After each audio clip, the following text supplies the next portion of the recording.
ನಿಮ್ಮ ಮಕ್ಕಳ ಭವಿಷ್ಯಕ್ಕೆ ತಾವೆಲ್ಲ ಹೋರಾಟ ಮಾಡ್ತೀರಾ?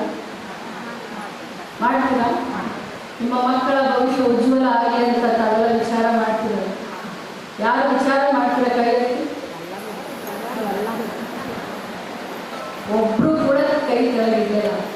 ಹಾಗಾದ್ರೆ ಲಕ್ಷ್ಮೀ ಹೆಬ್ಬಾಳ್ಕರ್ ಮಗನ ಭವಿಷ್ಯ ಉಜ್ವಲ ಆಗಲಿ ಅಂತ ವಿಚಾರ ಮಾಡೋದು ತಪ್ಪ?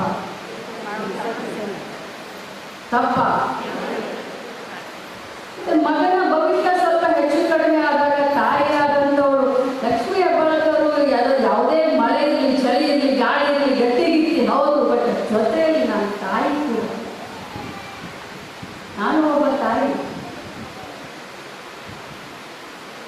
ಮಕ್ಕಳು ಬಿದ್ದಾಗ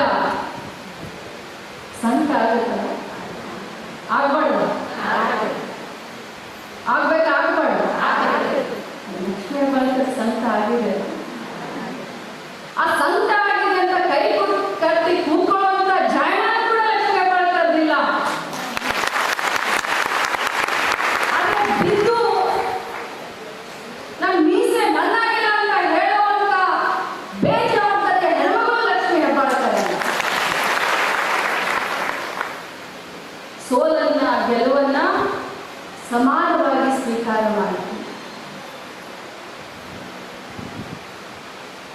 ಬಹಳಷ್ಟು ದೂರ ಮುಂದುವರಿಯೋದಿದೆ. ಭವಿಷ್ಯ ಬಹಳಷ್ಟು ದೊಡ್ಡದಿದೆ. ಈಗ ಬರೀ 29 ವಯಸ್ಸಿನ ಮಗ, ಇನ್ನು ಬಹಳ ದೂರ ಹೋಗೋದಿದೆ. ಈಗ ಬಿದ್ದಿದ್ದಾನೆ, ಬಿದ್ದವನು ಎದ್ದು ನಿಲ್ಲೋದು ಸಹಜ, ಅದೇ ಪ್ರಕೃತಿಯ ನಿಯಮವಿದೆ.